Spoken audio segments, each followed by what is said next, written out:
Bueno, buenos días, bom dia, Horácio. Yes. Ojalá todo corra bem com tua conexão. Então, eu te apresento. O Horácio é um arquiteto formado, é argentino, formado em Rosário, e ele tem mestrado no Chile, na PUC do Chile, e doutorado pela Universidade Nacional de Rosário. O Horácio está no Chile desde 94, trabalhando na Universidade Católica do Chile. E ele é professor convidado em diversas faculdades e universidades do mundo.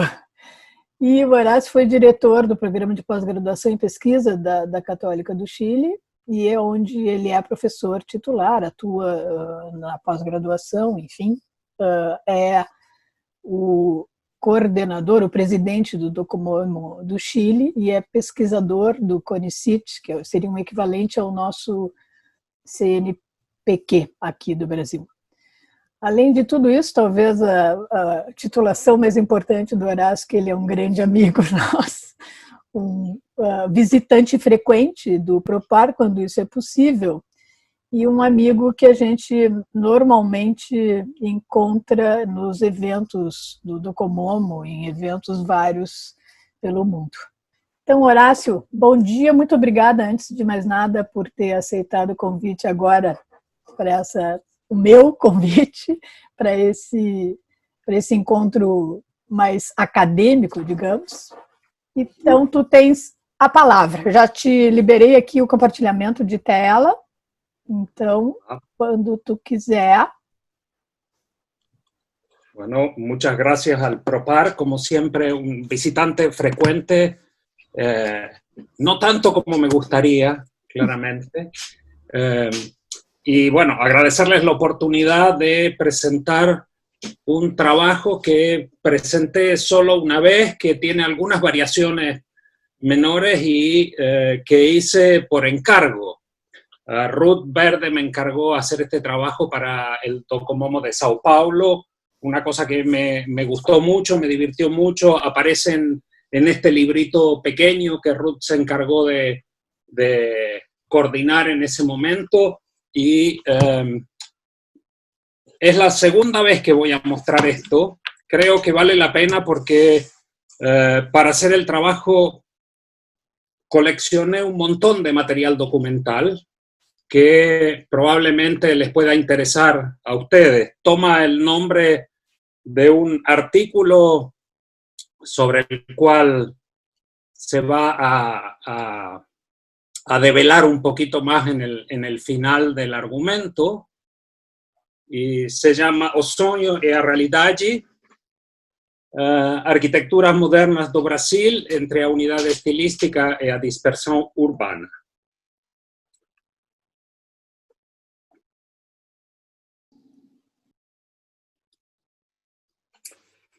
En los inicios del siglo XX, la teoría de la arquitectura se desplazó de los tratados a los medios públicos.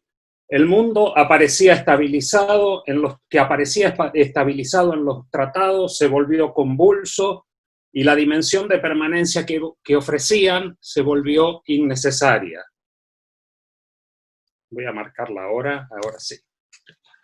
Las exposiciones y revistas tuvieron un papel clave en la fundación de la arquitectura moderna, viabilizaron temas, conceptos, instrumentos, esquemas, imágenes.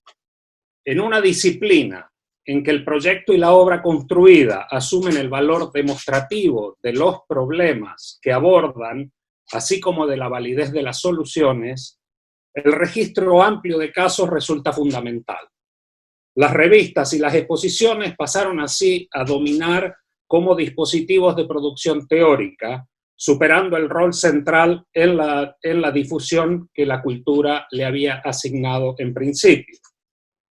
Las decisiones de los principales agentes que conformaron ese campo cultural, curadores, autores, editores, directores de museos, etcétera, asumieron un rol indirecto pero protagónico, tratando de instalar en la esfera pública las ideas y paradigmas por medio de los cuales intentaron cambiar las formas de pensar sobre la arquitectura y la ciudad sobre lo que la arquitectura y la ciudad debía ser. Sus interpretaciones asumieron múltiples roles: guía de acción, orientación estética, seducción política o incitación a la ilusión. Muchas veces los sistemas de significación en los que las obras quedaron incluidas fueron más importantes que las propias características de las obras publicadas. La arquitectura, en tanto realidad cultural, dispuso entonces de interpretaciones para construir sus posibilidades teóricas y sus opciones para la transformación de la realidad. Los sistemas de significación en los que las obras y proyectos quedan inscritos resultan de las posibilidades que las propias interpretaciones tienen en el campo cultural. Una lectura del proceso de formación de cánones interpretativos, siguiendo a Juan Pablo Bonta, permite establecer esquemáticamente algunos parámetros básicos. Se inician, por lo general, con un franco desconocimiento o con enfoques en conflicto, y se van ajustando gradualmente hasta generar una imagen consistente. Las imágenes tienen un efecto clave en la formación del canon, y el momento más importante es cuando alcanzan un público amplio. Posteriormente surgen a veces interpretaciones negativas o críticas, y sobreviene un proceso en el que la interpretación ya no tiene efecto y las obras que se inscribieron en ellas caen en el olvido. Este texto surge de la convicción de que en un relativamente corto proceso la cultura arquitectónica de la segunda posguerra del siglo XX construyó un complejo conjunto de aproximaciones teóricas, concepciones formales, convenciones estéticas y elaboraciones críticas, desde y sobre la arquitectura moderna. En ese proceso, las exposiciones y las revistas tuvieron un rol protagónico. Intenta identificar un sistema de interpretaciones que operó al interior del proceso de la construcción de la propia idea de la arquitectura moderna como un producto cultural. Y que tuvo a la noción de estilo como argumento, restableciendo un campo estigmatizado por el periodo heroico y a la arquitectura brasileña como protagonista. Pero este no es un relato sobre la arquitectura brasileña, es un relato, voy a hacerlo ahí, es un relato sobre los paradigmas construidos por la producción de significado, por la puesta en escena pública mediante imágenes y discursos de algo que frecuentemente se ha denominado arquitectura brasileña. Roland Barthes ejemplificó magníficamente cómo la cultura construye selectivamente, por medio de algunos signos, las formas de su comprensión.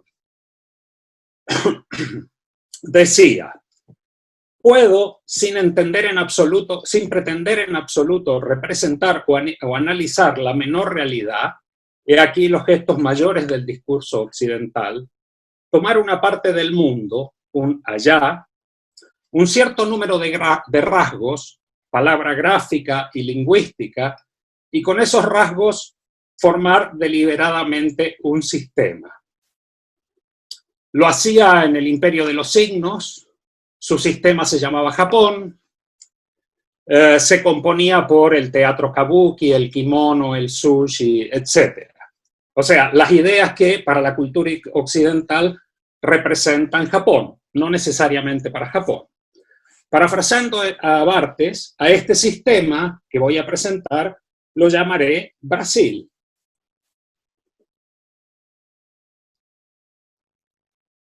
Y que aparece aquí representado en algunas de las primeras publicaciones sobre la arquitectura moderna de Brasil.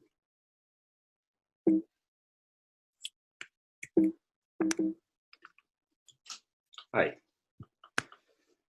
La exposición Modern Architecture International Exhibition se presentó en el MoMA, como es bien conocido, en 1932. Henry Russell Hitchcock y Philip Johnson presentaron los avances que la arquitectura había tenido en la década previa y su extensión mundial.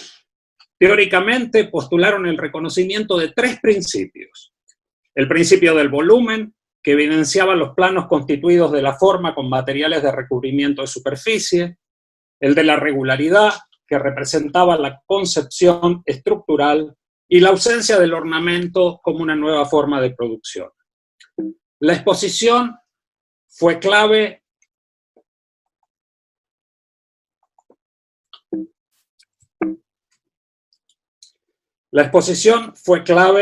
para la conformación del esquema interpretativo, que transformó los ideales del periodo heroico en una forma compositiva y estilística, el estilo internacional.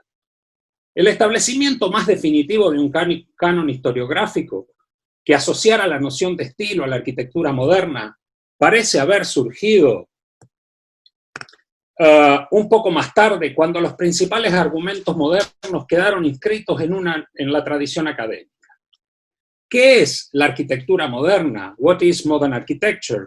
Fue una nueva exposición con pretensión didáctica que el MoMA lanzó en 1942, 10 años más tarde, con un bootleg de 10.000 ejemplares. Advirtiendo que la mayoría de los arquitectos contemporáneos no eran modernos, sino que tomaban prestados los estilos del pasado, propuso la lectura de la arquitectura moderna siguiendo la tríada vitruviana, es decir, utilidad, solidez y belleza. La utilidad, bajo el lema de la forma sigue la función, incluía los nuevos tipos de edificios, la integración de equipos, la atención al emplazamiento, la planificación coordinada. La solidez, ya lejana de la pesadez del pasado, era protagonizada por el armazón de acero o de hormigón armado, que posibilitaban la planta libre y su expresión en el exterior de manera honrada. La belleza era producto de un espacio libre, amplio y fluido, uno de los elementos más disfrutables de un edificio moderno, un énfasis en el volumen, en los muros lisos, el ritmo de la repetición de elementos como ventanas, la simetría, la ausencia de ornamentación y los materiales en reemplazo de decoración. Finalmente, el uso de formas libres, formas abstractas, como carga de significado.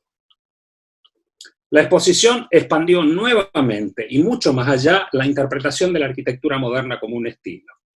Interpretación contemporánea tanto referida al esfuerzo que el propio Gideon había hecho para distanciarse de esa interpretación y situar el surgimiento de la nueva tradición, como a la reorientación propugnada por la nueva monumentalidad para superar la abstracción. Un año más tarde, de qué es arquitectura moderna, surgió la exposición francamente conocida por todos ustedes, Brazil Builds, bajo la curatoría de Philip Goodwin y con las fotografías de Kidder Smith, que seguiría en esta idea de los países construyen posteriormente y que estaba destinado a mostrar, tal como decía, la encantadora arquitectura antigua y los nuevos e inspiradores edificios que se hacían en Brasil. Las referencias mostraban la traslación de formas constructivas de Portugal y apuntaban la preferencia del barroco portugués por el uso del azulejo, enfatizando una cierta independencia del modelo originario. En la arquitectura nueva se resaltaba como estimulante, como es bien conocido, la figura de Le Corbusier y el conocimiento de la arquitectura moderna europea, así como el predominio de algunos dispositivos tecnológicos norteamericanos, junto al rascacielos como tipo y los ascensores que lo habían hecho posible. Y destacando que rápidamente había encontrado un camino propio protagonizado por los dispositivos de control solar, el quiebrasol, el hormigón armado usado frente a la carencia de acero, el uso imaginativo del azulejo y el hecho de que las obras costaban la mitad de lo que costaban en Estados Unidos de América. Así se conformó la Galería de los Maestros Modernos del Brasil, entre los que estaban Barchapchik, Costa, Niemeyer, Correa Lima, Levi, Leao, Ferreira, Mindlin, Moreira, los hermanos Roberto, Vital Brasil, Reidi, los que serían Burle Marx, los que serían sistemáticamente reconocidos y publicados internacionalmente por décadas. Hay una exposición, me gusta mucho mostrar los dos Brie Soleil con la tradicional planta de las exposiciones del MoMA en la misma fotografía. En 1955, el MoMA presentó Latin American Architecture since 1945. Curada nuevamente por Henry Russell Hitchcock, las obras provenían de 10 países: México, Panamá, Colombia, Perú, Chile, Argentina, Uruguay, Brasil, Venezuela, Cuba y Puerto Rico, en aquel momento protectorado americano. La introducción a la muestra informaba que desde 1942 América Latina había desarrollado una construcción de edificios sin igual en el mundo occidental, producto de una expansión económica, por cierto, y había producido una arquitectura de notable alcance y variedad en cantidad y calidad.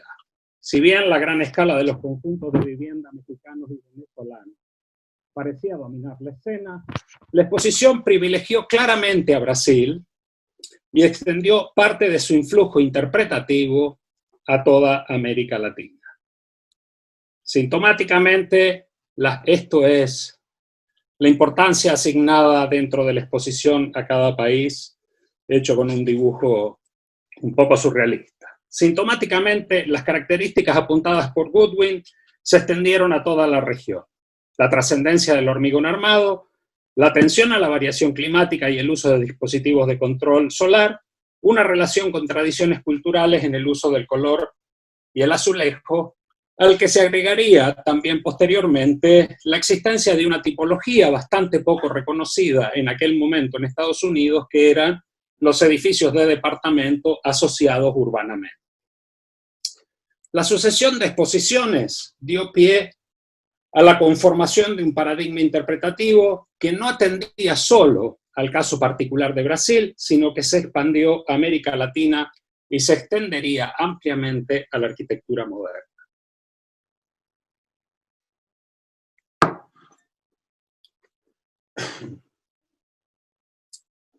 El impacto de Brasil Builds en las publicaciones periódicas fue definitivo. Las imágenes presentadas muy pronto parecieron tomar vida propia e iniciaron una larga peregrinación por la cultura arquitectónica mundial. La presencia brasileña creció de manera sorprendente, sobre todo por la notable cantidad de obras publicables, por la calidad técnica y estética, y sobre todo por la variación de tipologías, temas, programas y situaciones que se presentaban. En muy pocos casos a nivel mundial había con tanta variación y al mismo tiempo con tanta coherencia.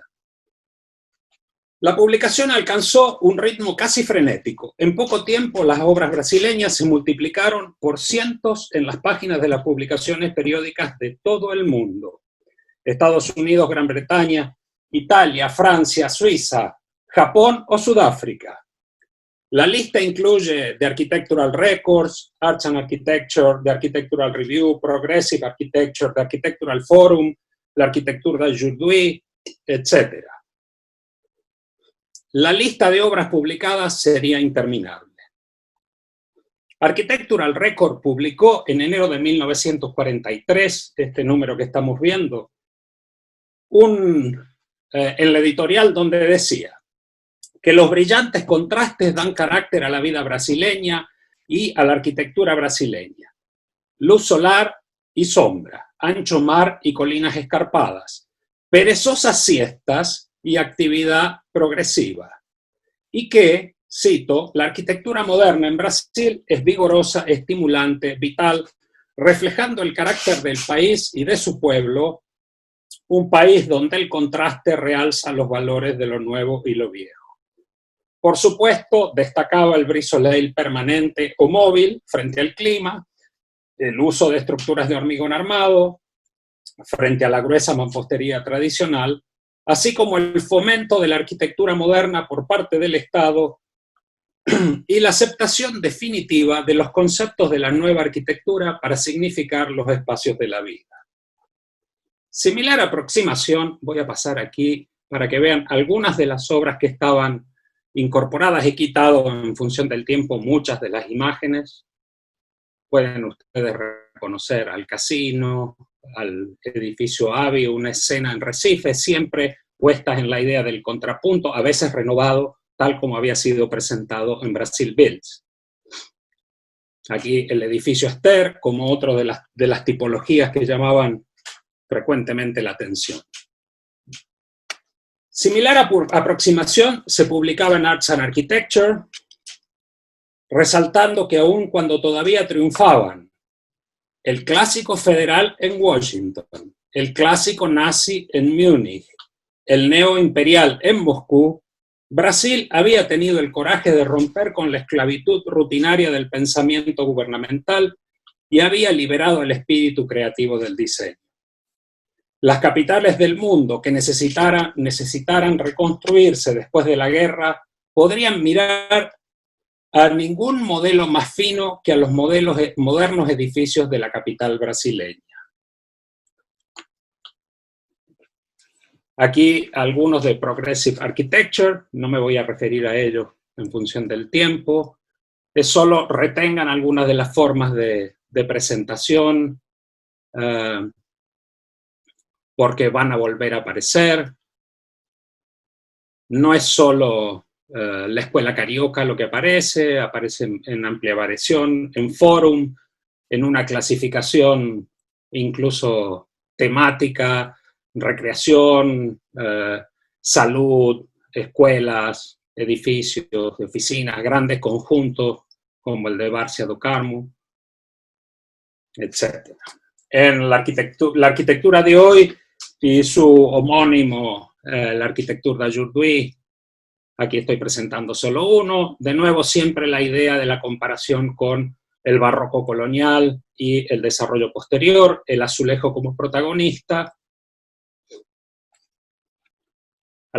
la presencia de Burle Marx, que no es menor, en este caso el hotel en Ouro Preto, el Park Hotel en San Clemente desaparecido, la colonia de vacaciones en Gavia, que va a ser una de las obras probablemente más presentadas, y un edificio de Rino Levi, que va a ser probablemente el arquitecto más presente.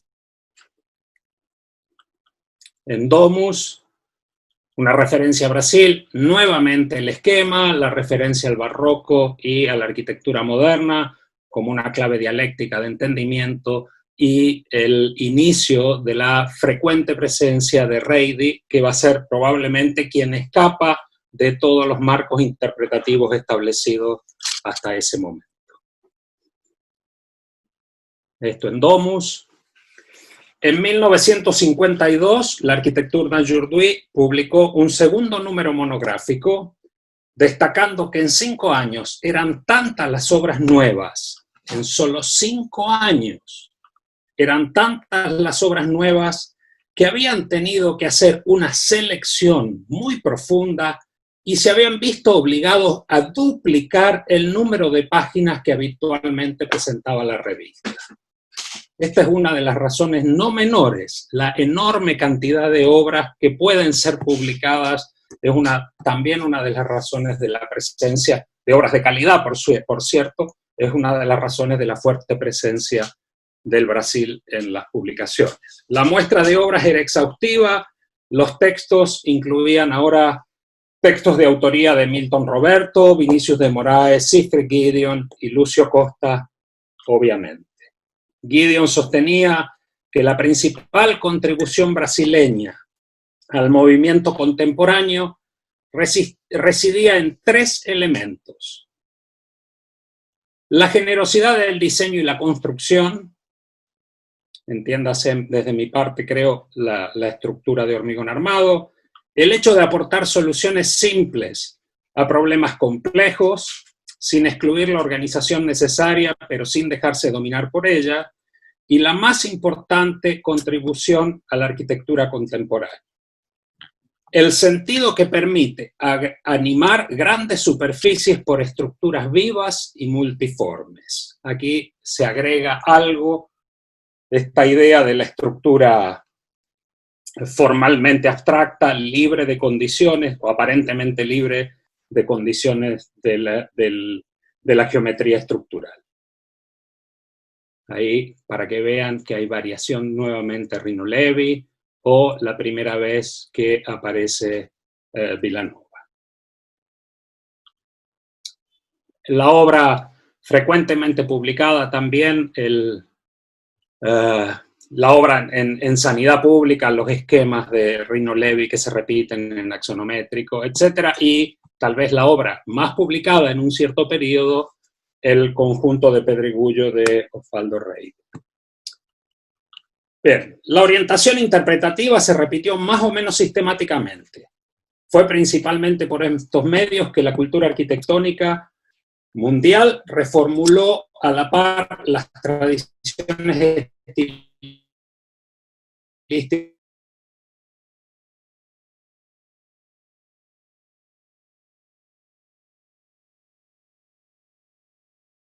del periodo heroico. Americana, por extensión, quedó artístico que la arquitectura moderna llevaría a cabo en la posguerra. Esta arquitectura encarnaba con elocuencia el optimismo de la recuperación económica mundial de los 50, toda vez que la penuria se transformó en milagro, tanto en Estados Unidos como principalmente en Europa.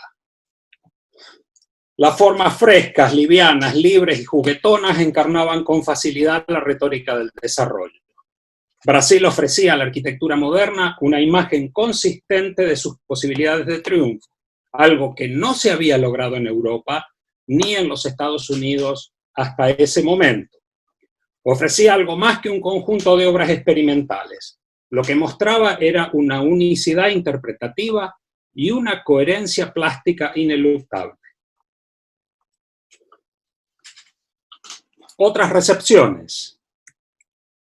La revista chilena Arquitectura y Construcción publicó en su primer número la traducción de What is Modern Architecture?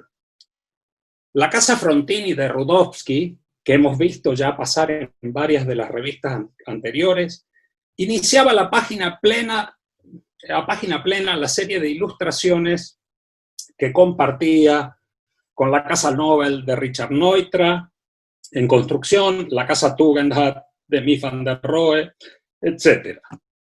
Al pie, el editor anotó: hemos seguido la traducción de este folleto literalmente en cuanto al título. Arquitectura moderna no significa una receta, un estilo más, sino responde a los conceptos básicos que reflejan la búsqueda de una arquitectura de nuestro tiempo. O sea, a la verdadera razón de existencia de la arquitectura. Reflejar espiritual, estética y materialmente al hombre de su época.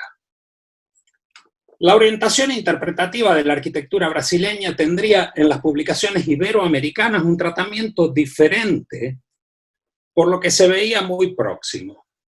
Era totalmente distinto a lo que aparecía en el orden mundial, en las revistas en general. Se presentaba porque se lo veía cercano, por la geografía, por el clima, por la cercanía en términos de desarrollo y crecimiento económico, por cultura, historia y tradición. La amistad y el conocimiento personal de muchos arquitectos permitió la disponibilidad de material ilustrativo para presentar obras que permanecían ignoradas internacionalmente. En Chile, Arquitectura y Construcción, consciente de la importancia de la experiencia, publicó en 1947 3 números en los que Brasil protagonizaba, mostrando obras de Rino Levi, de los hermanos Roberto, y el texto liminar de Costa, Razones da Nova Arquitectura. Aquí hemos visto ya el hogar para empleadas de comercio de los hermanos Roberto en varias oportunidades, la maternidad universitaria de Sao Paulo de Rino Levi o el Instituto de Reaseguros, que también aparece de manera repetida. Y aquí las razones de nueva arquitectura. En México, Espacios dedicó un número a Oscar Niemeyer profusamente ilustrado en el que destacaban los objetivos sociales de su arquitectura. En 1958, Arquitectura México publicó un monográfico con un artículo ilustrado por obras modernas como el Ministerio y la Iglesia de Pampulha, iglesias barrocas y magníficas vistas urbanas. Otro sobre la Ley Jairzinho y otro sobre proyectos para la nueva capital. En Colombia, Proa mostró muchas obras que estaban fuera de los registros habituales. Esto es bien interesante. Uno de los primeros artículos fue producto de un viaje de un estudiante, en tanto el número monográfico de 1951 fue organizado por un estudiante colombiano en Río también. En el 59, obviamente, presentó a la nueva capital. Arquitectura de la Sociedad de Arquitectos del Uruguay publicó en 1954 La casa en la facenta de São José dos Campos, de Levi y Cerqueira, a la par que anunciaba las preocupaciones por crear un estilo moderno vigente en las publicaciones internacionales. En el 58 publicó también Los proyectos de Brasilia, esto es un registro amplio. En El arquitecto peruano, una revista que estaba básicamente interesada en mostrar la producción de su propio país, destacó tempranamente la arquitectura brasileña con motivo del Congreso Panamericano de Lima y la exposición que Brasil hizo en ese congreso. Y para 1960 la realización de Brasilia fue determinante como en otros casos. Pero siempre la atención aparece en la relación con las condiciones locales que permiten traer a colación la producción brasileña.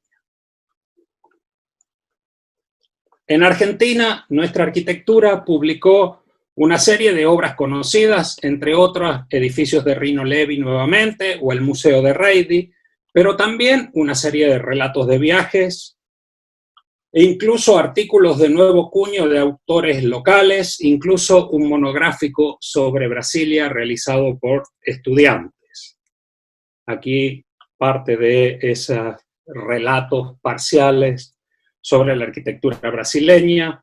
En el 63, Roberto Segre analizó el proceso de integración de la arquitectura moderna en los países subdesarrollados, destacando a Brasil como el que expresaba más claramente esa búsqueda. Roberto estaba en tránsito a Cuba, como todos saben, en ese tiempo, de Buenos Aires a La Habana.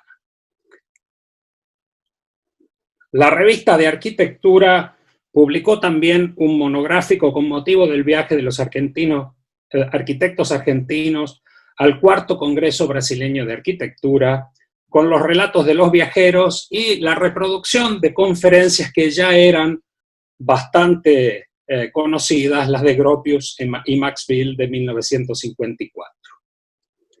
La cultura arquitectónica española de esos años parece algo ensimismada, pero las obras brasileñas aparecen incluso frecuentemente publicadas en informes de la construcción, en parte por las concepciones estructurales que proponían, que era el objeto de interés, que orientó la presencia de Torroja en la dirección del instituto que la publicaba. Entre el 57 y el 68 se publicaron 7 obras de Rino Levi, 2 de Reidi, una de Niemeyer y una de Antunes Ribeiro, que podrán imaginar cuál era. Unos pocos artículos, como el de Sartoris, plantearon un enfoque interpretativo amplio. Informes había publicado en 1949 Razones de la nueva arquitectura, dando pauta de su conocimiento orientando la experiencia brasileña. En Portugal, Brasil Builds había sido un éxito entre la nueva generación de arquitectos, y el entusiasmo aparecía registrado incluso en las cartas a los lectores de la revista Arquitectura, donde se la veía como una lección y un camino a seguir. La arquitectura brasileña se publicó en Arquitectura Portuguesa e Cerámica y Edificación. En Arquitectura se presentó la exposición de Arquitectura Contemporánea Brasileña de 1954, que parece haber sido el año clave. Como se ha destacado, el mito de la influencia brasileña en la arquitectura moderna portuguesa solo atañe a un primer momento, porque la fase de madurez que se corresponde a la divulgación del canon brasileño nunca fue asimilada directamente en las obras que asumían otras inflexiones y tendría un rol más ideológico que iconográfico.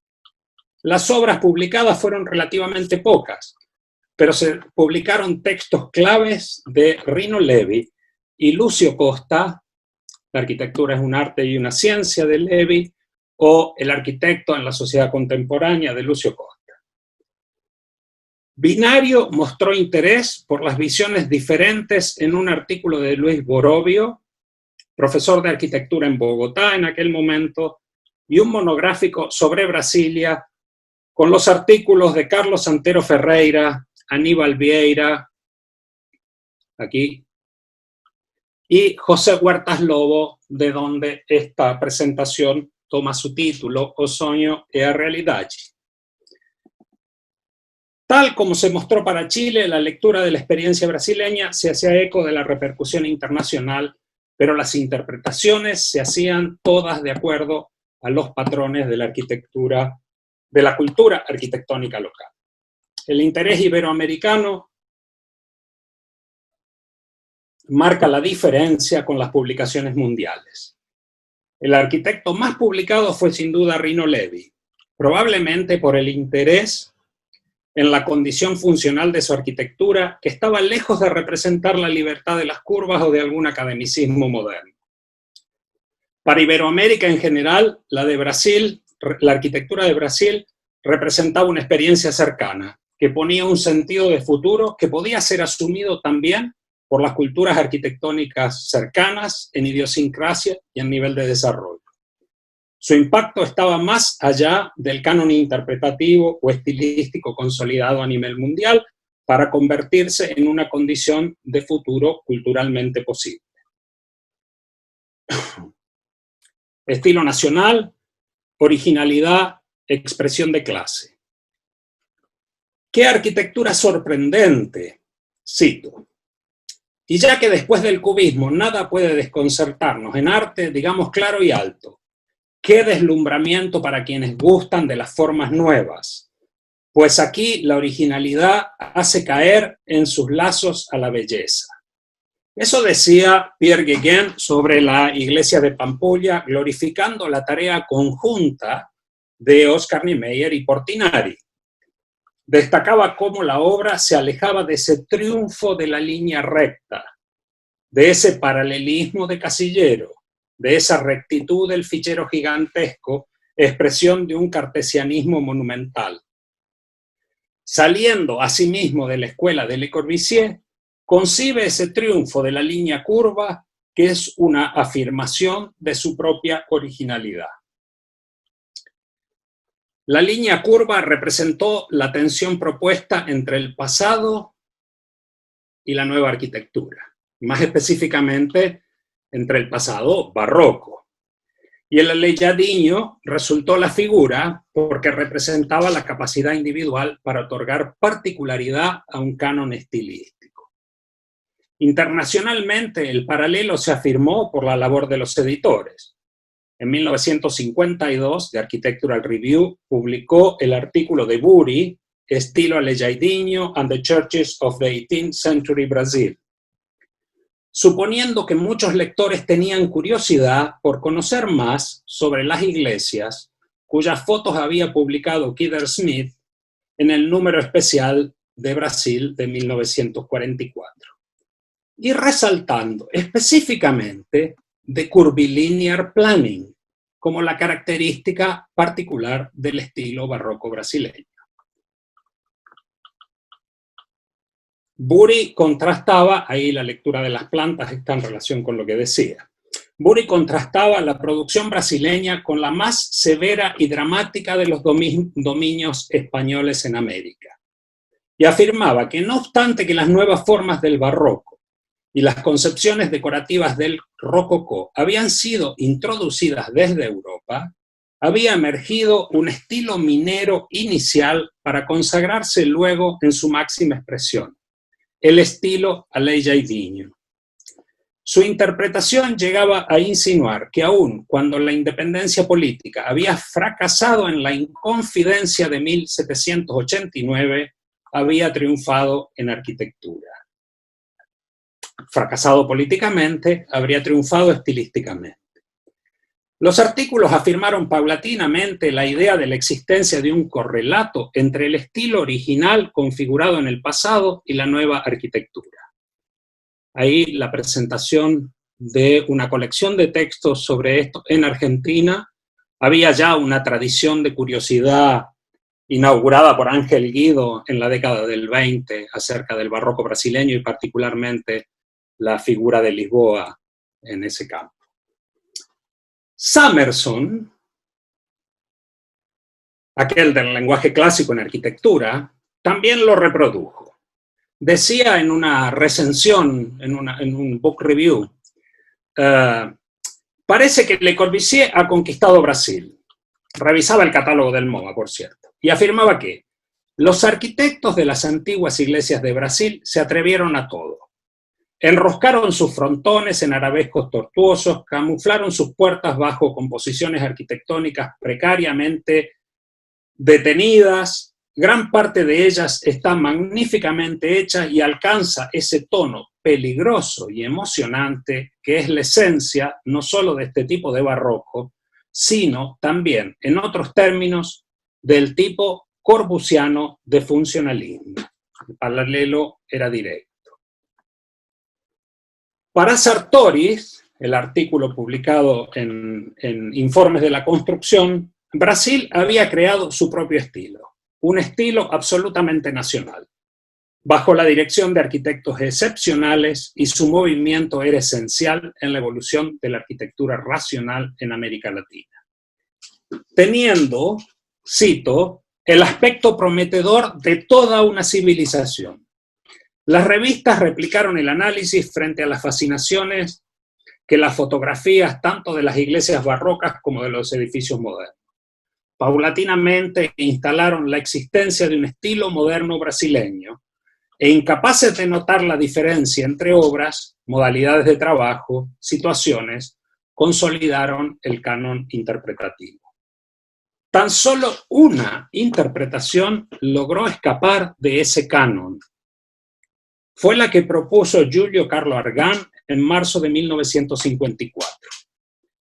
Afirmaba que no podía considerarse a Brasil como una próspera colonia europea con Le Corbusier como virrey.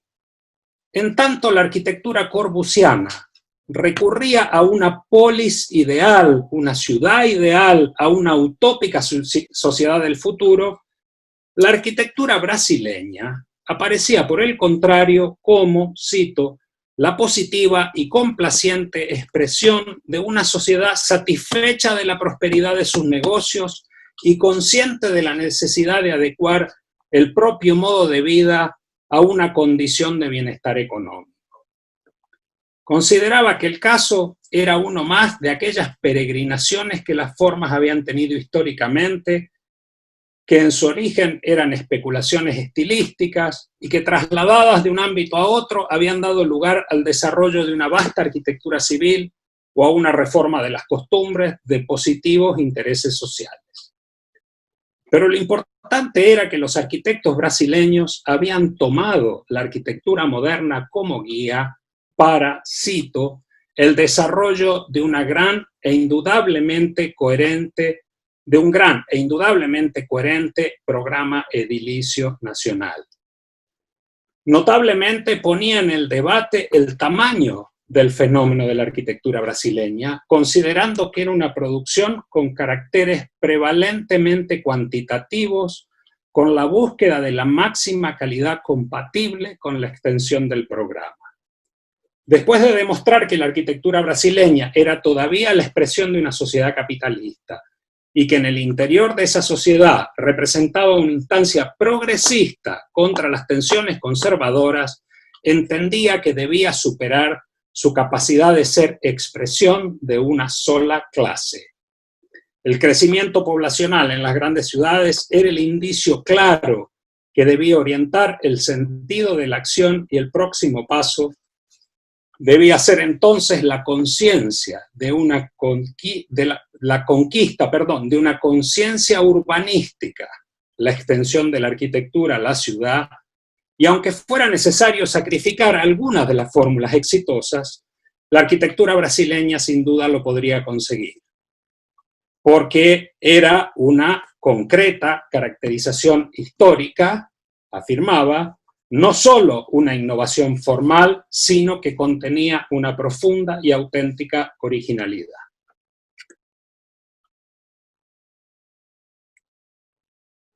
En directa referencia a la segunda Bienal de Sao Paulo, los editores de Architectural Review presentaron un nuevo Report on Brazil. La introducción no era para nada amable, ¿eh? Decía: a los arquitectos europeos pocas criaturas podrían parecer tan fabulosas como su contraparte brasileña, como aparece en las historias que se filtran desde Río de Janeiro. De hombres con Cadillacs, hidroaviones sobrecargados, colecciones de arte moderno para hacer reír a cualquier galería, recepcionistas vestidas en bikini y asistentes invisibles, dejando en el aire un cierto grado de frivolidad que no se correspondían para nada con las obras presentadas. Los apartes críticos eran varios. Hiroshi Oye, de Japón, sostenía que los edificios, cito, parecen diseñados principalmente para el efecto y para mirar bien en la reproducción fotográfica. Los asuntos técnicos, la calidad del equipo e incluso la planificación racional, parecen ser pasados por alto en el esfuerzo de hacer una demostración. No obstante, los arquitectos habían podido contribuir al movimiento moderno con una maravillosa calidad de fantasía imaginativa. Es decir, no eran serios en la construcción porque tendían básicamente a construir para la fotografía, pero aportaban una calidad de fantasía imaginativa. Gropius resaltaba, más bien en su propia lectura, el uso del Brise-Soleil, los dispositivos de producción de ladrillo calado, de protección de ladrillo calado, las concepciones frescas e interesantes que dominaban las obras. Sostenía que los brasileños habían desarrollado una moderna actitud arquitectónica de cuño propio y que había muchos y muy buenos arquitectos para llevarla adelante. Rogers, Ernesto Nathan Rogers, sostenía que la arquitectura de Brasil había sido objeto frecuente de exagerados, arbitrarios y diametralmente opuestos juicios críticos y que incluso los más conocedores habían fallado al discriminar sus reacciones frente a la riqueza repentina y la despótica novedad de la apariencia de los edificios. Esto era una alusión directa e inmediata a quien lo precedía en el texto, que era Max Bill. El conjunto de Pedregullo era el signo altamente indicativo de una creciente madurez arquitectónica. El affair de Max Bill es bastante conocido, proponiéndose inicialmente como un amigo sincero y admirador de Brasil, sentenció que, cito, la arquitectura de este país estaba en peligro de caer en un alarmante estado de academicismo antisocial. Parecía un tremendo golpe al optimismo. Los argumentos rondaban lo que llamó el espíritu académico modernizado y que tendría sus bases en la utilización de 4 elementos, los que hasta ese momento la crítica había postulado como los 4 grandes aportes, ¿cierto? La forma libre u orgánica, el muro de cristal, el Brise-Soleil, los pilotis como clave. Seguro de un auditorio atento al deber ser de la profesión, Max Bill hizo galas de su calidad de mentor educativo, enseñando cómo debían hacerse las cosas. Y poniendo el problema en términos de una búsqueda abstracta y teórica que daría alguna forma arquitectónica que seguramente no era la que él veía y registraba en el país. Al poner el problema en términos de búsqueda, habría nuevamente este problema de la forma a la especulación. Es bien conocida la aproximación teórica de Bill a die gute Form, la buena forma, como aquella capaz de orientar la estética desde la propia concepción objetiva, matemática, funcional, libre de orientaciones especulativas para la satisfacción estética. Una cierta moral ortodoxa, bastante suizo-alemana, que impone la restricción para entregar coherencia a la obra más allá de toda la contingencia de su realización. En esa clave interpretativa era obvio que la arquitectura brasileña no tenía lugar. De hecho, además, no le gustaba porque le parecía muy fotogénica y espectacular. Seguramente porque hasta ese momento la había conocido más por fotografías que en los pocos días, 5 que llevaba en el país. Lo poco que había visto confirmaba sus ideas, o simplemente confirmaba sus ideas, incluso sin ver mucho. Lo que claramente no le gustaba era el camino de la interpretación canónica que la arquitectura moderna estaba proponiendo con la arquitectura brasileña. La arquitectura brasileña era caso demostrativo de una interpretación de la arquitectura moderna que a Max Bill no le interesaba. Claramente no era tan solo un problema propio de la arquitectura brasileña. Bill desgranó su crítica basándose en la idea de la existencia de un academicismo de la forma, que probablemente ya tenía en mente mucho antes de llegar a Brasil. Varias fueron las publicaciones que se hicieron eco de su argumento creyendo que atacaba directamente a la arquitectura brasileña. Sin duda, asestó un golpe cuyo efecto aletargado duraría más de una década, pero su objetivo era más amplio y mayor. Su pelea no estaba en el campo brasileño, estaba en el campo de la arquitectura moderna. Un año más tarde, Maldonado escribió la introducción a su libro sobre Max Bill, cuyo tono quedó marcado por el argumento contra el camino que la arquitectura moderna estaba tomando y para lo cual parecía necesario volver la mirada en torno al problema del estilo. Lo definía como la manifestación de la voluntad de fundar un orden unívoco, un orden cuyas distintas partes expresaran un mismo significado e ilustraran un mismo espíritu. La redefinición del canon pasaba entonces por una nueva concepción de estilo que solo refería a la coherencia de la forma misma, y con el proyecto del orden unívoco. Ese era el proyecto de renovación de la arquitectura moderna y por ello había que atacar a su mejor ejemplo hasta el momento. Crítica moral, moral política. El episodio de Brasilia. La construcción de una nueva capital era por sí razón suficiente para la aparición en las publicaciones periódicas, pero su consideración a la luz del canon interpretativo le daría probablemente una mayor presencia crítica. Por una parte, se publicaron imágenes del concurso y la reproducción literal de la propuesta de Costa junto a la muda presencia de planos y maquetas de los edificios de Niemeyer. Por la otra, la argumentación crítica por medio de artículos que presentaban sus fantásticas fotografías, a la vez que dejaban entrever un cierto pesimismo respecto de la operación. Solo unos pocos eran efusivamente optimistas, la mayoría en medios latinoamericanos que dejaban traslucir esta cercanía y esta apuesta por el desarrollo futuro que América Latina aspiraba en general.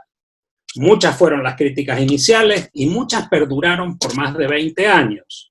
Pero una de ellas puede ser representativa del suficiente poder corrosivo para demoler el canon arquitectónico establecido que respaldaba la acción a nivel urbano. Obviamente, la protagonizó Bruno Sevi. Y la que sería probablemente la crítica más iracunda, orientando la interpretación en un sentido propiamente político. Su participación en el Congreso Internacional Extraordinario de Críticos de Arte en Brasilia, en septiembre del 59, le permitió conocer directamente, dudar discretamente sobre la dinámica futura de la ciudad y discrepar abiertamente bajo el argumento de que tan solo representaba la crisis de la sociedad. A su juicio, cito, porque los defectos de Brasilia son los defectos de nuestra cultura. Todos nosotros somos responsables. Si hay defectos es porque Brasilia concretiza los problemas que nosotros, todos nosotros, en todas partes del mundo, no resolvemos. En enero de 1960 publicó lo que estamos viendo en la Arquitectura, Crónica e Historia, un artículo que repetía lo ya anotado, pero criticaba también el carácter del emprendimiento incapaz de hacer surgir una vida autónoma. Los puntos de la crítica eran 6. Que nacía de la voluntad política, de un acto paternalista y con peligro de ser solo una escenografía. que el plan regulador poseía los defectos del plan abierto, por un lado, y del plan cerrado del siglo anterior, que las comunidades residenciales eran indiferenciadas y sin articulación figurativa terminada, que el centro cívico era clasicista, con edificios monumentales, que la arquitectura funcional era fría y anónima, la representativa, retórica y caprichosa. En síntesis, a su decir, en sus propias palabras, una ciudad kafkiana, el parásito de los burócratas. Definitivamente Brasilia disgustaba a Sevi, como se puede entender, ¿cierto? Tanto como para reclamar que el golpe de 1964 le daba la razón. Denunciaba nuevamente la forma de la ciudad por haberse convertido en una trampa para los demócratas. Aquí en su texto. Cito: contracorriente, contra la retórica internacional que la magnificaba, criticamos el programa, la implantación urbana, la arquitectura. Una ciudad kafkiana, demostrando cómo fatalmente su construcción resultaría de un hecho antidemocrático, porque su misma existencia implicaba la aprobación de una ley de tipo fascista contra la inmigración interna y un régimen policial para hacerla respetar. Los hechos han excedido nuestros temores, decía frente a las noticias de apresamientos de diputados, políticos y arquitectos en la ciudad. Aunque una voz se haría oír para proponer otra lectura. Lina Bo contestaría el breve editorial de la revista con una carta en la que afirmaba, y ahí aparece reproducida, cito: la fragilidad dialéctica de Brasilia es solo la fragilidad del hoy, casi robando los argumentos anteriores de Sevi que generalizaban la carga negativa, aquella de que era el problema nuestro, de nuestra civilización. Decía luego: ¿por qué el juicio formalista prevalece sobre la justa valoración histórica y real del esfuerzo de toda una humanidad que busca su camino en el mundo desencantado de la realidad de hoy? ¿Por qué el juicio formalista prevalece sobre la solidaridad también política y moral? Son necesarias para expresarlo una medida de hoy, una renuncia de hoy, una renuncia que no es indigencia sino disciplina, en nombre de los jóvenes que en silencio ven destruir lo que era una razón de vida. Es necesario que ustedes en la revista reconsideren, con la lealtad que les reconozco, con el compromiso que les recuerdo, este juicio que han hecho. Un nuevo frente desarticuló, como se ve, el canon interpretativo. La arquitectura fresca y libre, capaz de representar un Estado moderno y progresista, ahora sumaba una nueva interpretación que la significaba como fascista, antidemocrática, opresiva, esquemática y manipuladora de la vida de sus habitantes. Ya voy a terminar, Otras orientaciones: ética, escala, forma. Los Smithson introdujeron en los años 50 una nueva versión de la función moral de la expresión arquitectónica. Y esto reorientó claramente el panorama de la cultura arquitectónica. En 1960, una conceptuosa interpretación de la función de la arquitectura en las culturas en cambio fustigaron a la arquitectura latinoamericana. Allison y Peter Smithson decían, cito: las imaginaciones y técnicas que los países tropicales tienen más probabilidades de aprovechar son aquellas de Brasil o México o Venezuela, porque tienen vitalidad y glamour. Pero esos edificios surgen de una cultura barroca que aún concibe los edificios como monumentos aislados, autosuficientes, y siguen siendo los productos de las antiguas y ricas comunidades capitalistas. ¿Es acertado que un país pobre y con mentalidad social considere cada edificio como un monumento autónomo?, se preguntaba.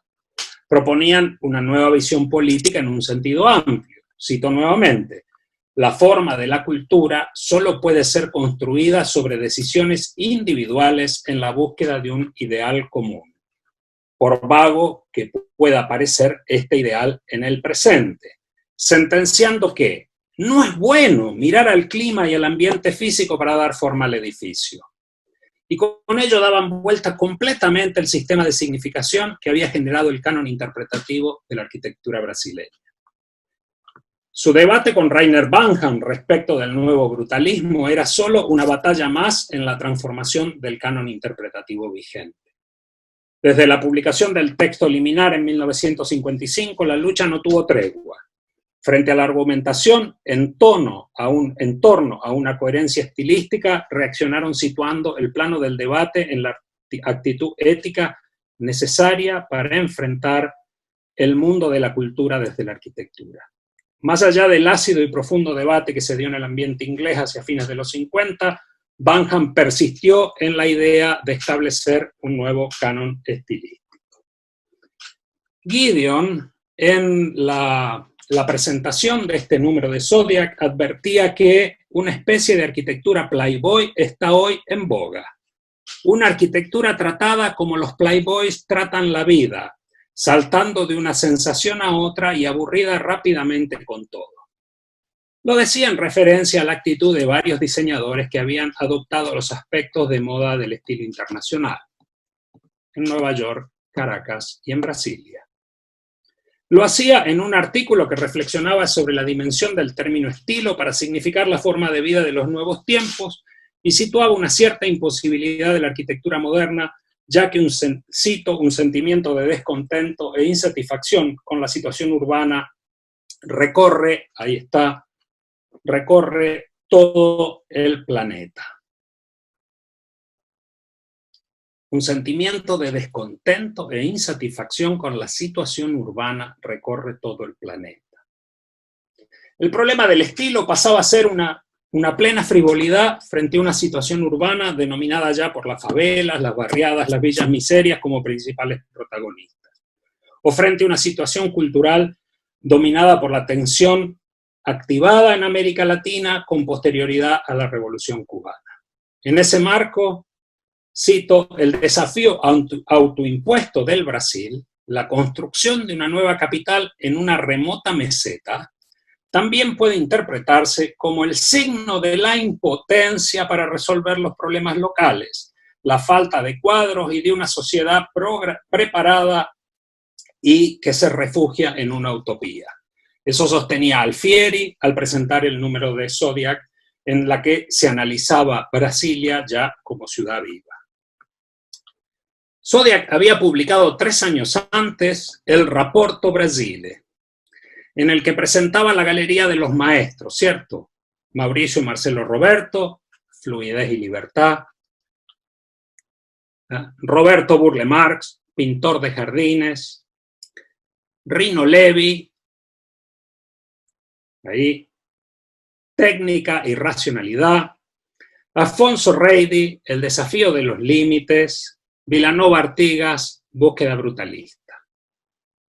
Y a la que se incorporaban las ya conocidas críticas de Sevi a Brasilia, esta vez opuestas a Niemeyer y a Barata, que aparecían también relatando en el texto, en el número. El análisis de las obras se mantenía en los cauces de las interpretaciones ya canónicas, a excepción de 2 personajes claves en este momento, Artigas y Reidi.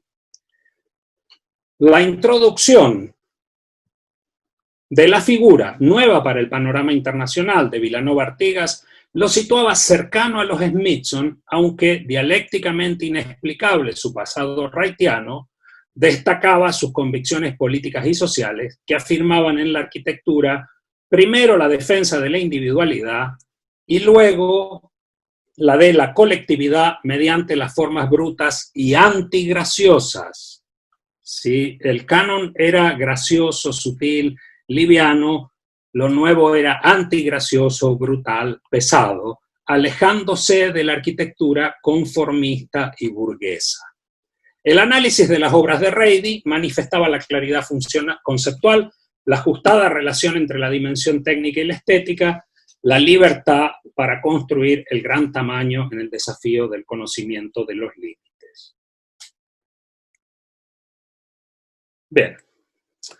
En diciembre del 65, Francisco Bullrich publicó en Suma un análisis de los cambios que se estaban produciendo en la arquitectura brasileña en ese tiempo. Situó al Museo de Río y a la escuela en Asunción del Paraguay de Alfonso Reidi como el signo del cambio. Afirmó que, contrariamente a Niemeyer, que se complace a veces en acrobacias un tanto erráticas y arbitrarias, Reidi siempre provee a sus obras de una consistencia constructiva y sobre todo de un valor espacial afirmado en la cualidad de la estructura. Los vestuarios para el Sao Paulo Football Club, obra de Artigas, quedaban encuadrados en el típico planteo de la arquitectura brasileña, aunque los espacios intermedios y el sentido refinado de la escala alejaban esa monotonía un tanto frustrante que parece caracterizar otros interiores. Bullrich era muy consciente de las críticas. Muchas veces se ha criticado la libertad imaginativa que trasunta el empleo de las llamadas formas libres, pensando que constituye una flagrante contradicción a la presunta objetividad funcional que deben poseer las formas arquitectónicas modernas. Un tiro claramente por elevación a Max Bill, reconociendo esa condición. Pero lo cierto es que el criterio resulta insuficiente para analizar justamente una obra que intenta alejarse de esta concepción.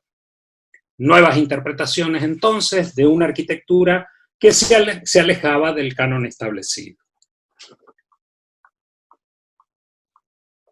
No resulta extraño el enorme consenso de la cultura internacional en torno a la figura de Alfonso Reidi, por sus cualidades excepcionales siempre.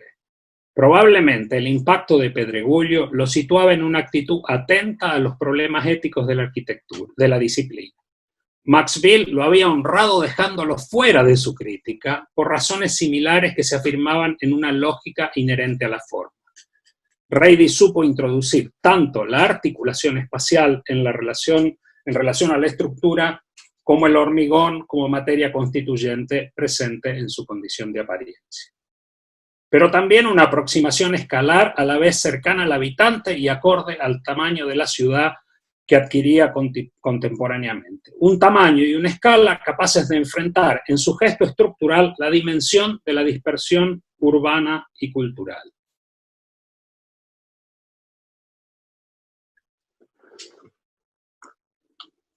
Rápidamente, ¿qué fue de la animada y claramente definida arquitectura brasileña de los 60s?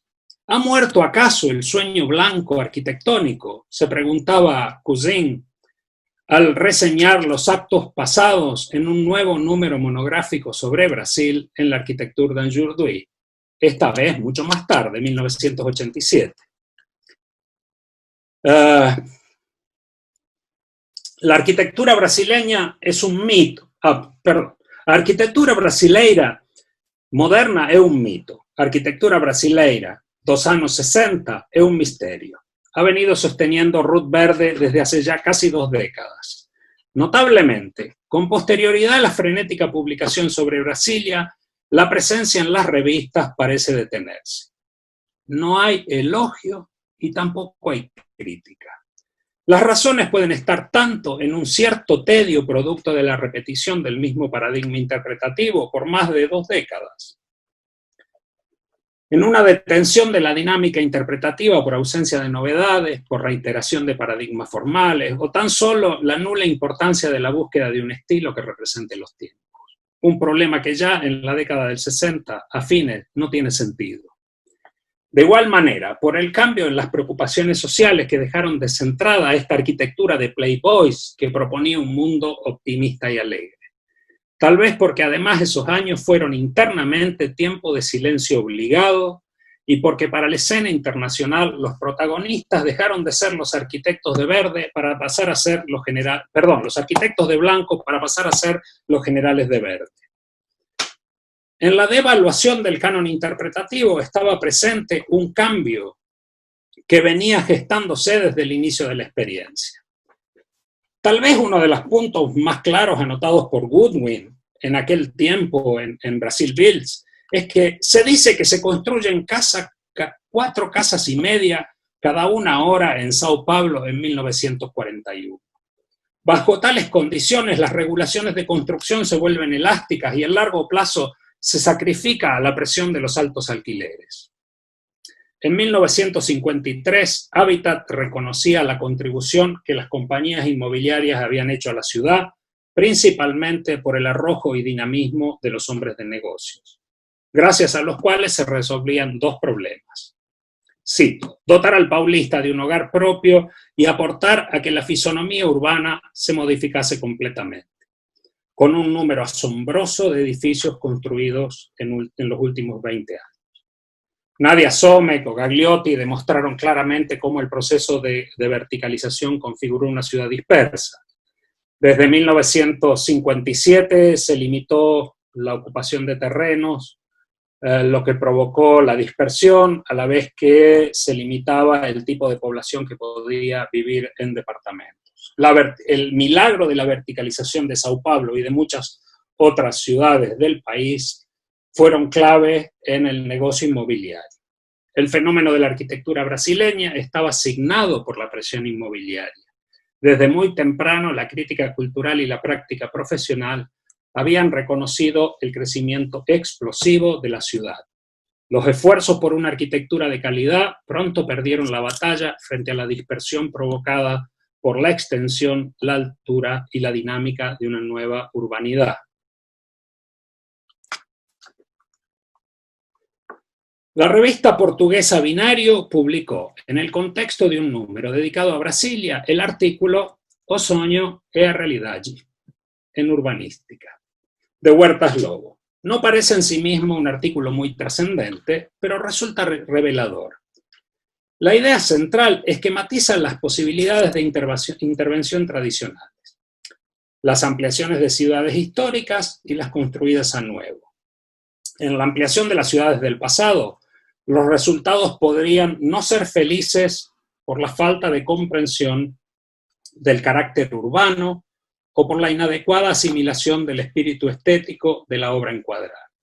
En las ciudades nuevas, por el contrario, la posibilidad de una unidad estilística provenía del plan director y también podía ser obtenida por la concordancia de las manifestaciones modernas de todas las artes. El caso era obvio, ¿cierto? Brasilia.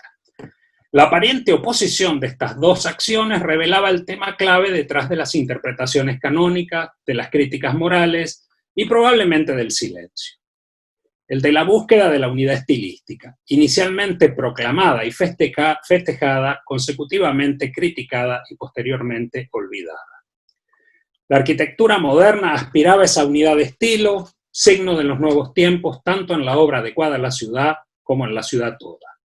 Los años 60 se iniciaron con esta pretensión moderna todavía vigente. Los 60 fueron un momento de repliegue para la arquitectura moderna, el momento de pérdida del sentido de orientación que había dominado firmemente desde mediados de siglo su proyecto, porque la construcción de la ciudad superó cualquier previsión, multiplicando su dispersión física y cultural. La arquitectura había reivindicado históricamente la capacidad de asignar carácter, tal como magistralmente lo destacó Carlos Comas.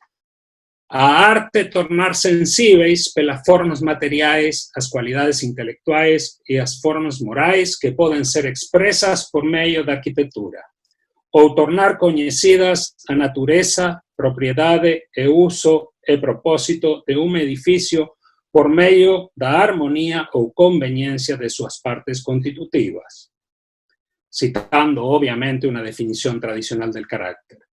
Y eso formó parte constitutivo del programa de la arquitectura moderna brasileña. La relación establecida en el canon historiográfico entre barroco y arquitectura moderna estuvo presente en las interpretaciones que dominaron el panorama internacional. Desde Brasil Builds, la interpretación puso en relación la tensión expresiva con la capacidad de elaboración del detalle como dispositivo técnico y estético y con la capacidad retórica de la forma. En tanto, en Iberoamérica, la aproximación se pensaba con el barroco solo para asignar una continuidad cultural e histórica de un proyecto en el que los mayores atributos de significación estaban puestos en el futuro. Mario Pedrosa expuso con claridad que el principal objeto de la arquitectura moderna brasileña no había sido asignar un carácter nacional, sino operar en una realidad cuya importancia como hecho era para la arquitectura definitivamente superior que sus posibilidades de interpretación. No era cuestión, afirmaba, de descubrir o redescubrir el país. Este siempre estuvo ahí, presente con su ecología, su clima, su suelo, sus materiales, su naturaleza y todo lo que hay en él de ineluctable. Sin primitivismo como entre los literatos o los músicos, sin nacionalismo ideológico como entre los escritores o los políticos, la realidad geográfica y física es, para un arquitecto, alguna cosa de absoluto y de primordial. Para los demás es, de cierta forma, una materia de interpretación. Un poco más tarde, notó un cambio claro y persistente. Los valores propiamente plásticos tienden a ser absorbidos en las plasticidades, las estructuras perceptivas y situacionales, poniendo énfasis en las emociones y en los estados de afectividad. Algo que la idea misma de estilo no puede asumir, pero que la ciudad puede entregar. La unidad estilística quedaba entonces como el sueño de la arquitectura moderna. La dispersión de la realidad urbana era su destino.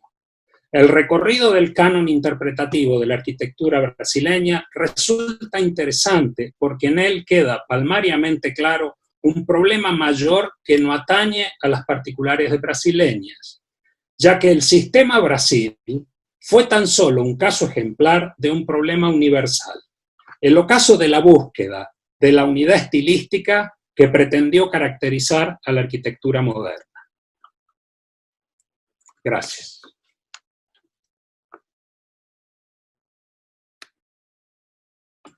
Horacio, excelente. Y ahora yo, de mi parte, de una manera muy egoísta, para mí fue increíble, además, porque tengo una encomienda un poco parecida también de Ruth. Entonces, para mí está perfecto. Bueno, ahora abro para los playboys que quieran hacer preguntas. Entonces, no sé, me escuchan porque Horacio, por ejemplo, está parado acá. No sé qué pasa. Sí, Sí, te escuchamos, sí. Sí. No sé, Horacio, ¿escuchaste o no? Lo que creo que Horacio está con la conexión un poco mal. Horacio desapareceu. Ah, no, volvió. No, está ahí. Bueno, el mejor siempre es, yo hablo y bom, enfim, vou fechar a minha câmera para não complicar.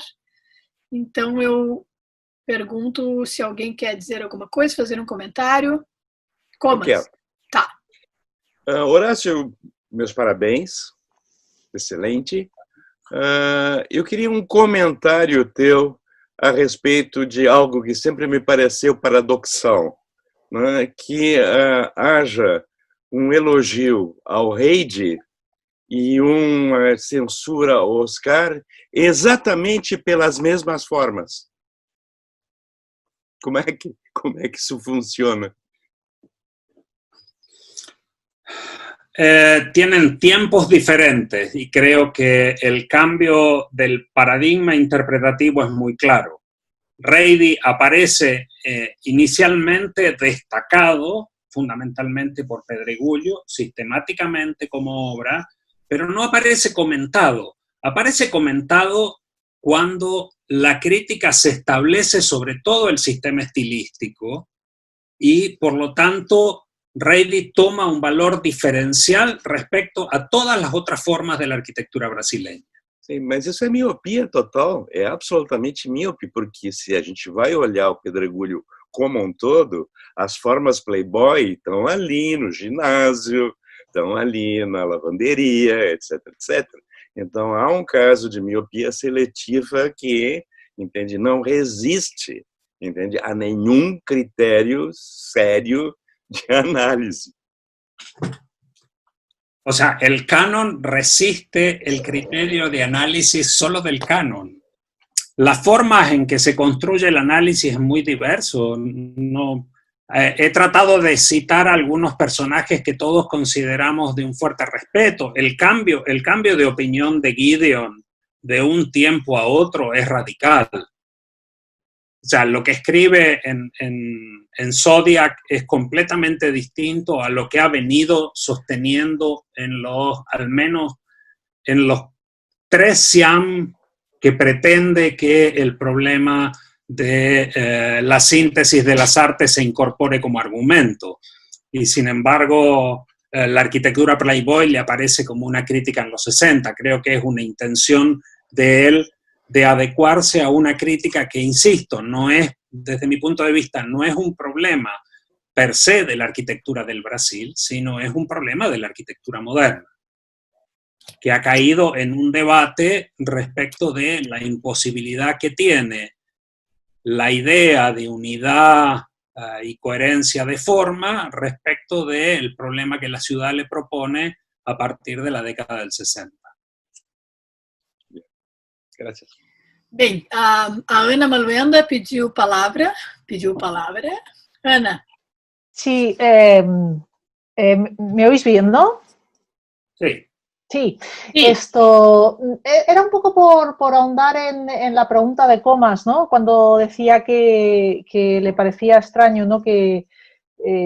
O incluso que había un criterio de análisis que no era válido, ¿no? Porque de repente, ¿por qué se valora tanto a Heiji, ¿no? Y de repente no se valora a Oscar Niemeyer, ¿no? Yo es que creo que no es exacta, vamos, tal y como yo lo veo, ¿no? No es exactamente que se valore primero a Heiji y luego a Oscar Niemeyer, sino que al principio se valora a muchas más figuras, ¿no? Y se valora básicamente a Heiji. Los Roberto tienen un papel, Horacio, fundamental ahí durante los años hasta que se muere, ¿no? el primer Roberto, y entonces parece que desaparecen, pues no tengo muy claro por qué, seguramente porque se dedicarían a otras cosas.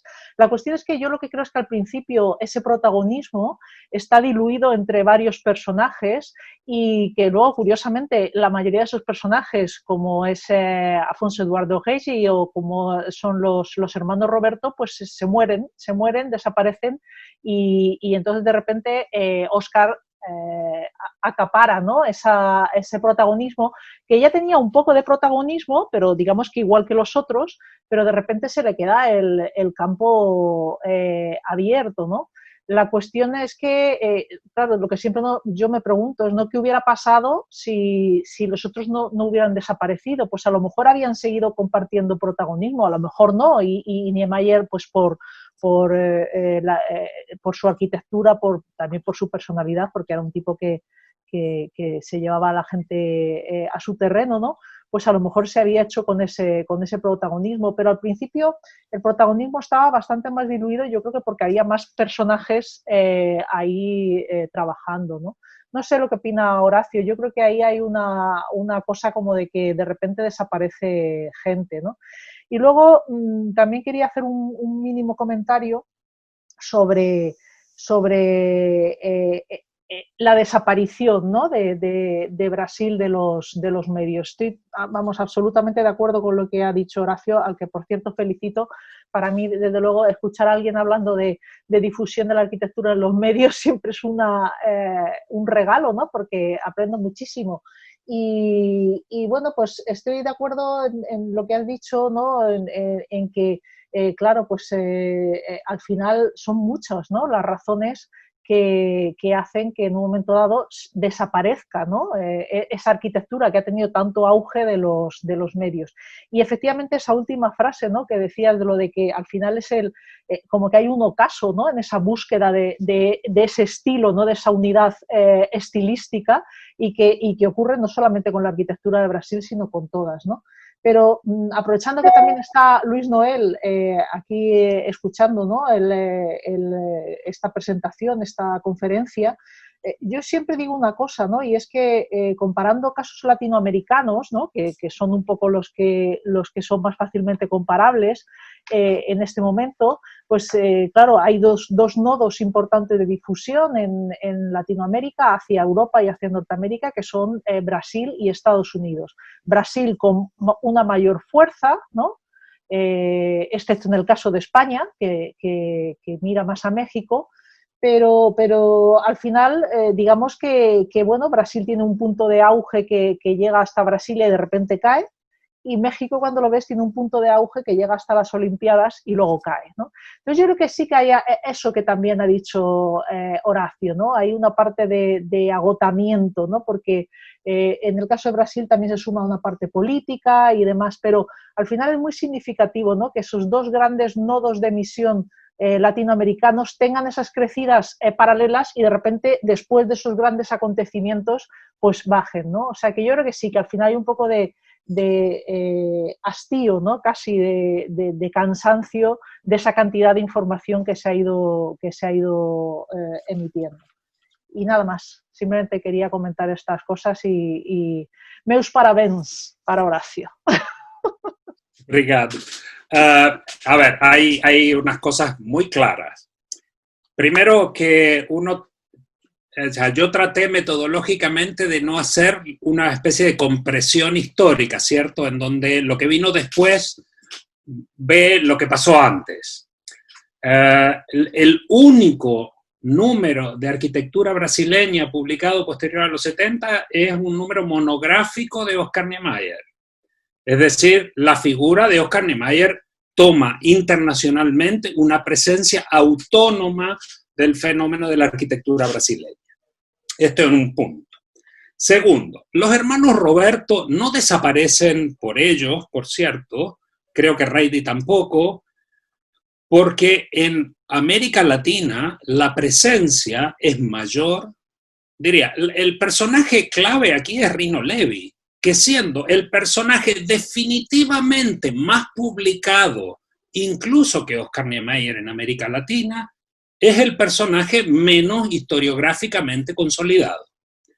¿Por qué? Porque lo que buscan las culturas latinoamericanas es no la confirmación de la genialidad individual, sino un aparato teórico sustentable que les permita reproducir de alguna manera formas o ideas que están detrás de la arquitectura y que les resuelven los problemas. Y esto aparece claramente mostrado en los debates de Nuestra Arquitectura o en la revista de arquitectura en Argentina. Aparece en Proa el argumento de por qué ver la arquitectura brasileña es porque necesitamos aquí concebir algo no en los términos de las formas de la arquitectura liviana, sino en los términos conceptuales que están detrás.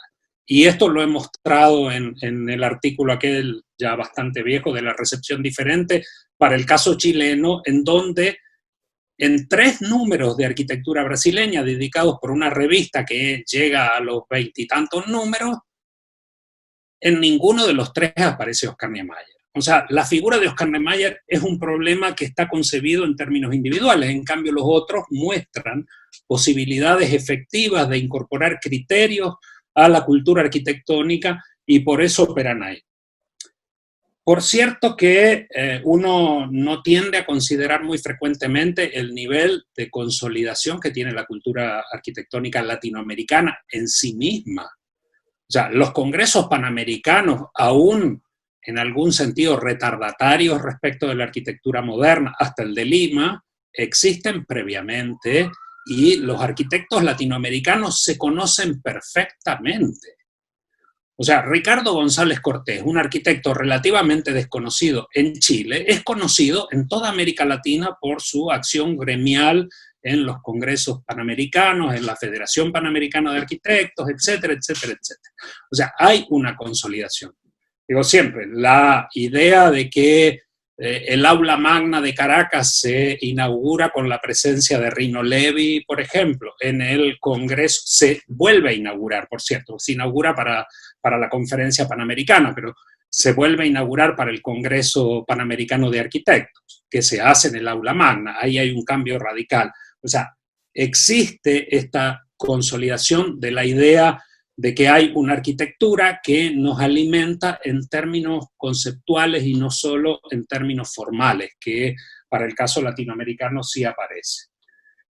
Y por cierto, que es una reflexión en la que estoy trabajando desde hace un tiempo, en que me decidí correlacionar el desarrollo económico de los países con la producción arquitectónica. Y aquí hay un punto claro. Cuando yo relato que el argumento de que la arquitectura brasileña es publicable porque tiene un enorme número de edificios de buena calidad para publicar. El argumento de la arquitectura de Jutuy, cuando le va a dar el doble de páginas que al número común, es la clave. La clave es que América Latina crece. Hoy hace un tiempo decíamos que crecía a tasa china, porque crecía al 10%, ¿cierto? 10 puntos anuales. Hay momentos en que México crece al 17, Brasil crece al 23, Argentina crece al 32. O sea, inconcebible la capacidad económica para construir este enorme programa edilicio de equipar a unas sociedades que no han tenido el nivel de equipamiento y de disponerlo en términos territoriales parece clave, porque hay además un desarrollo, un crecimiento económico, para no mezclar los términos, un crecimiento económico muy alto en América Latina. Y en México es particularmente el año 67 el año en que mayor crecimiento tiene. Luis estaba pidiendo la palabra por ahí, así que... Sí, Marta. Luis. Sí. Bueno, en primer lugar te agradezco, Horacio, por esta presentación casi abrumadora con la cantidad de datos que tiene.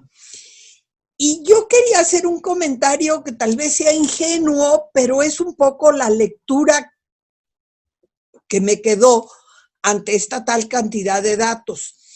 ¿Qué es esto? De cierta manera siento que la crítica latinoamericana es más generosa con Latinoamérica, mientras que la crítica exterior, no sé, estará entintada de algo de envidia. Me queda, o sea, tal vez es ingenuo lo que estoy diciendo. Claro, para el mundo en general, la opinión de Gideon, la opinión de Gropius, la opinión de Sebi, siempre las hemos tomado en cuenta como estos grandes personajes cuyas palabras son muy importantes. Y tal vez los críticos latinoamericanos son menos conocidos en ese momento, pero entienden, yo digo que entienden más a Latinoamérica y son más positivos con ella. Esa es un poco una idea. Tú dirás. Bueno, en efecto traté de destacar que hay una empatía. En todos, el artículo de Perú y Brasil, los peruanos lo que dicen claramente es que es una experiencia cercana no solo territorialmente, es cercana culturalmente, es cercana por el nivel de desarrollo de los países, es cercana políticamente por la inestabilidad, es cercana en todos esos términos, y es eso lo que va a tener una fuerte valoración. En términos internacionales, es probable que la intervención de Max Bill esté sobrevalorada. Max Bill viene con anteojos verdes y ve verde. Max Bill viene con anteojos rojos y ve rojo. Max Bill viene con anteojos amarillos y ve amarillo. Este es el punto.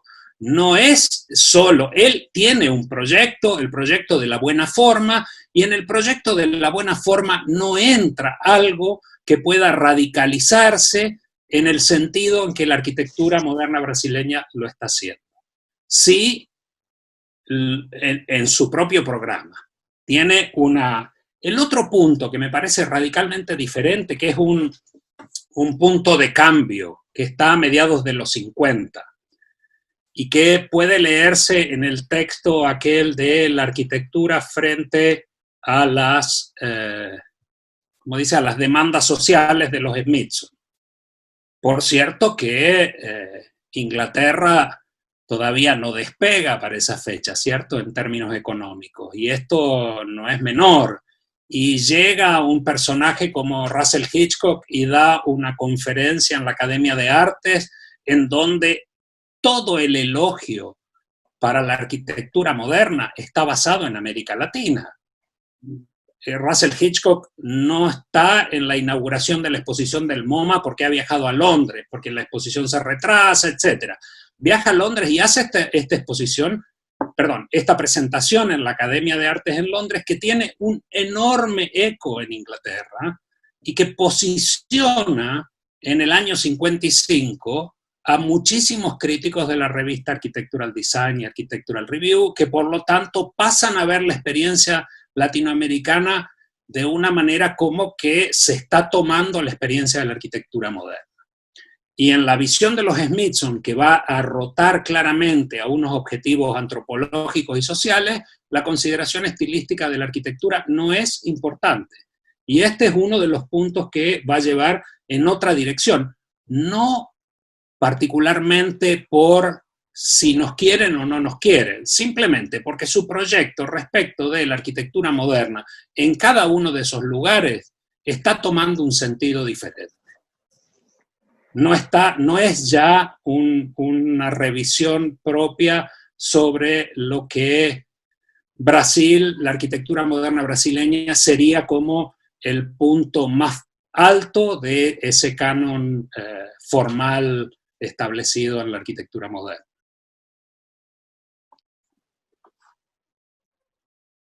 Ana pide la palabra de nuevo. Ana. Sí, bueno, no, en realidad iba a decir algo muy similar a lo que ha dicho Horacio, ¿no? Porque concuerdo totalmente en lo que ha comentado. O sea, yo creo que hay dos cuestiones que ya ha señalado Horacio, pero a mí me parece que son muy importantes puntualizarlas, sobre todo de cara, no tanto a los que estamos interviniendo, sino a toda la gente que nos está escuchando, ¿no? Que a lo mejor pues no tiene un manejo probablemente de cómo se difunde la arquitectura moderna, ¿no? de nuestros países o de vuestros países, ¿no? Fuera. Y yo creo que es importante, en primer lugar, lo que ha dicho Horacio, de que efectivamente había un contacto, ¿no? Por una parte había un contacto entre los países, ¿no? latinoamericanos, pero también había un contacto relativamente importante, ¿no? con Norteamérica, con Estados Unidos, ¿no?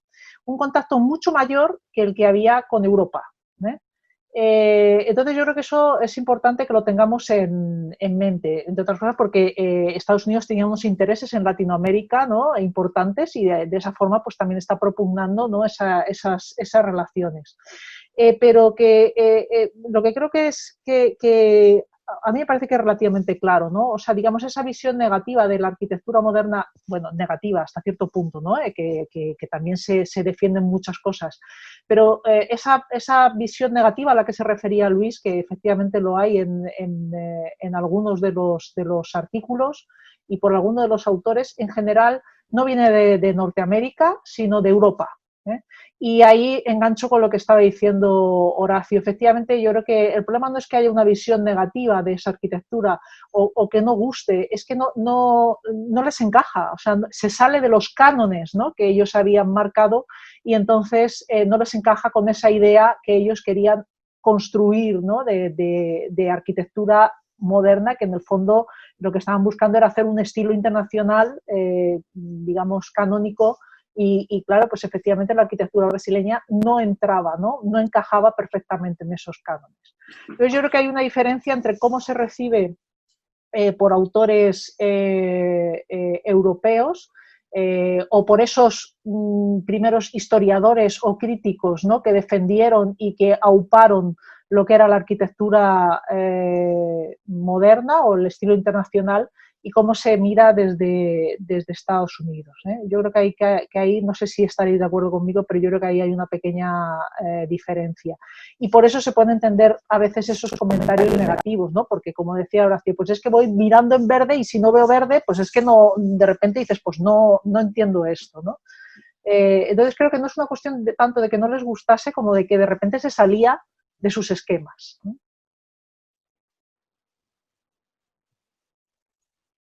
Horacio, ¿quieres decir algo sobre eso? No, leía algo que hay Sí. respecto del discurso fotográfico. No sé, Sí, que Andrés lo escribió.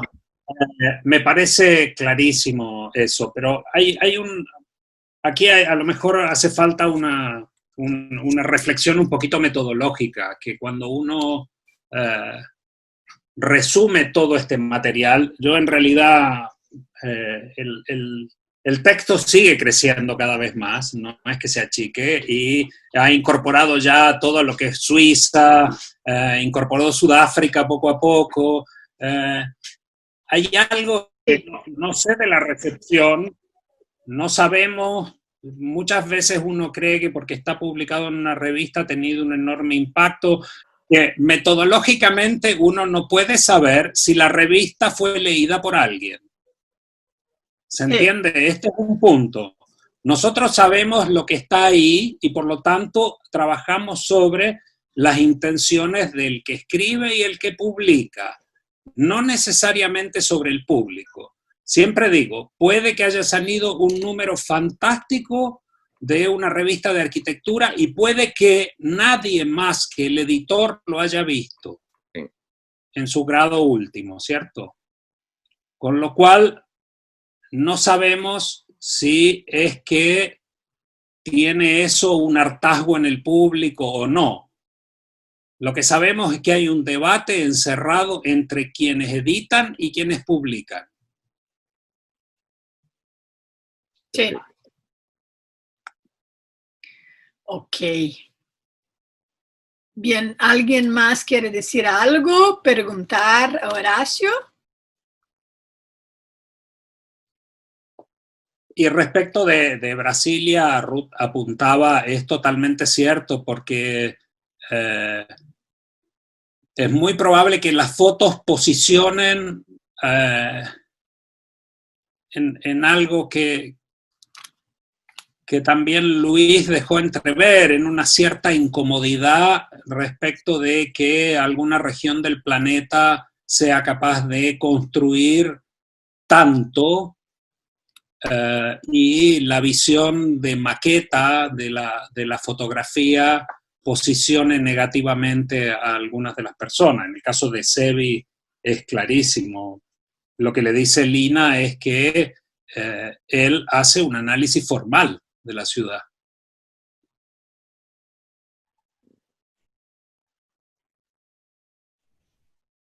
Sí. Hola. ¿Digo aquí o Sí, estás ahí. Cayó Sí. de nuevo. Ya. Que aún las críticas más políticas se basan en el análisis formal. Que, por cierto, desprecian. O sea, esto es un poco paradójico. Bien. Bueno, Horacio, creo que ya estamos. Muy bien. De mi parte fue un enorme placer, creo que de todos nosotros. Muchas gracias, está buenísimo, excelente.